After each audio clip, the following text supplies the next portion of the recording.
Hi, this is a conversation with Francois Mottard, who is an entrepreneur. And Francois, from your perspective and your experience, what is a good environment for entrepreneurship? My business is more related to software engineering, and there's a basic idea that comes, or at the basic of philosophy, is that for me the human brain is like the ultimate resource.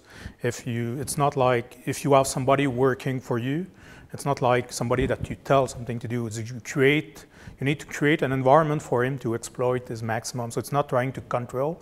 It's not a fully legislated environment. It's more an environment that allows people to be extremely creative. You give them like common objective, but you give them the opportunity to do it in any way they can, getting just a question that they will decide. You cannot decide at their place, and they will take decision and just make sure that they understand the priority. So in a business, it's having a management that know how to delegate, that is confident, that just give the necessary information for their people to make decisions. And in a country, it's more having the less legislation, so you want to give value to customer and not to a bureaucracy or some kind of legislation or status quo. To be able to, any kind of innovation will break a status quo somewhere. And majority of bureaucracy or large corporation to protect the status quo. And it's a psychological factor that is normal, but at some point you need to change a mentality where it's normal to be challenged. It is normal to be challenged. What are the most common misunderstandings about entrepreneurship that you have found during your experience? Well, for many, there's a kind of notion of risk, and even usually entrepreneurs start with a good idea, but it's not necessarily entrepreneurship, it's how a business will evolve, a culture. If you start to have a successful business, at some point you will grow and the culture will change.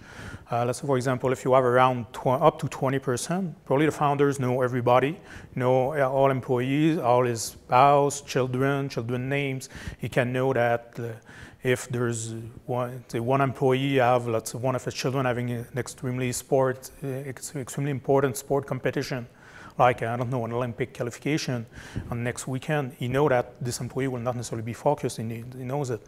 But as you grow, the founders will lose, the CEO, the people will start to not know each other, will create small different network, and those can go in various directions. There's also, so you can also just have the perspective or the skills from different groups or from different mentality. Like one I see coming from engineering, you are really good at logical communication. But if you go on sales, there's people that are really good on emotional communication. You hire an engineer for his capacity of logical thinking, while for a salesperson, it's more the capacity to persuade. So if you have, let's say, an entrepreneurship in business, you have at some point you need to think about investing more on production or more, let's say, in a trade show. This can be two projects that are valid, but you can just choose one. And you have the risk, let's say, of going too much on the sales perspective, just because the salesperson is better at persuasion. Because you hire, it's the skills that you filter in by hiring. And on the other side, they will give like too much value in engineering and completely forget the sales. Finding that balance is extremely hard when you grow and evolve a business. In your experience, are entrepreneurs born or made? Personally, I think everybody can be an entrepreneur. There's some kind of culture that I will expect that it comes from school that change the mentality. It's like an entrepreneur, usually the idea that entrepreneurs are born is because probably many of them just made their own path from an extremely young age.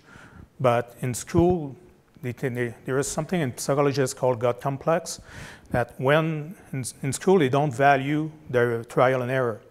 They kind of question, and they kind of make you look a little bit foolish, if you make a mistake. They don't value the person that trying to answer something, or even the answer I don't know is not valued in school.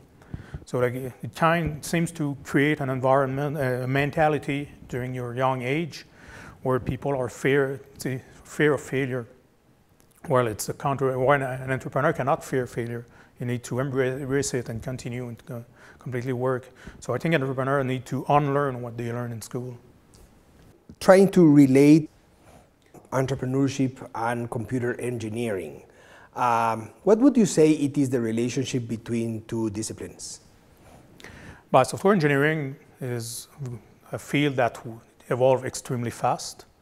In my opinion, if I stop following new trends during 2 years, I don't have any career anymore.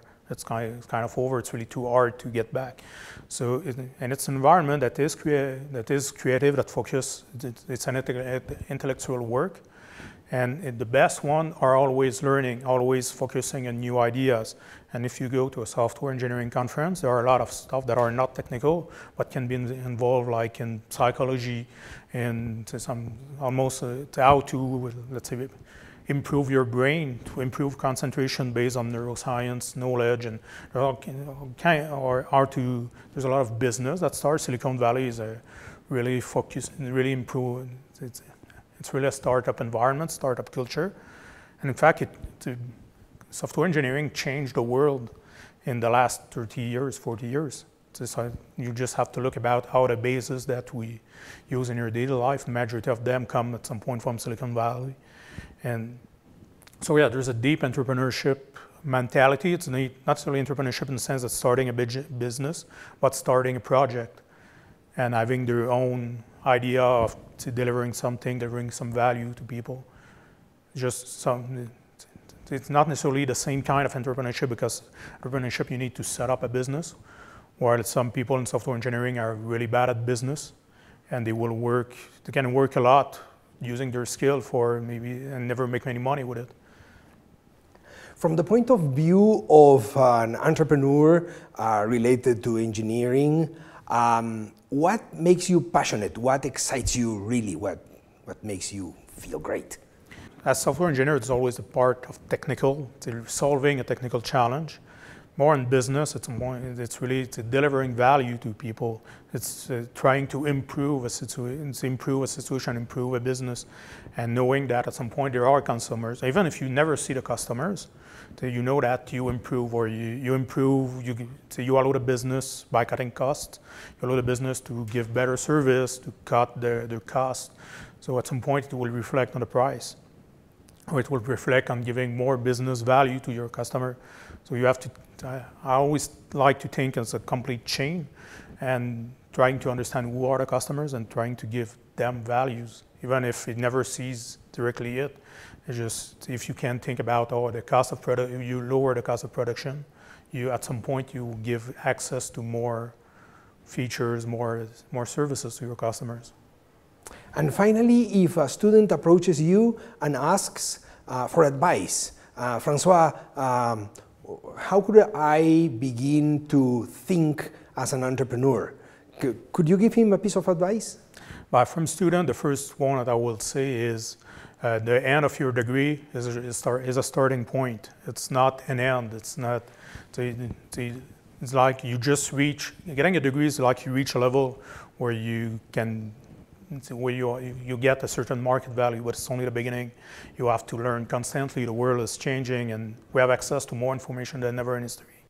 And so you don't think like you will go from university to a 9-to-5 job and stop learning. So learning is a constant process, and the most successful business that you see like in software engineering and even some other field in science, you see people there that are constant learners, that you just never stop to learn. It's like a lifelong process. And I like to think I think it's Gandhi that say that quote is, live like it's your last day, and learn like if you will live forever. Francois, thank you very much for sharing these ideas and experiences with us, and thank you too.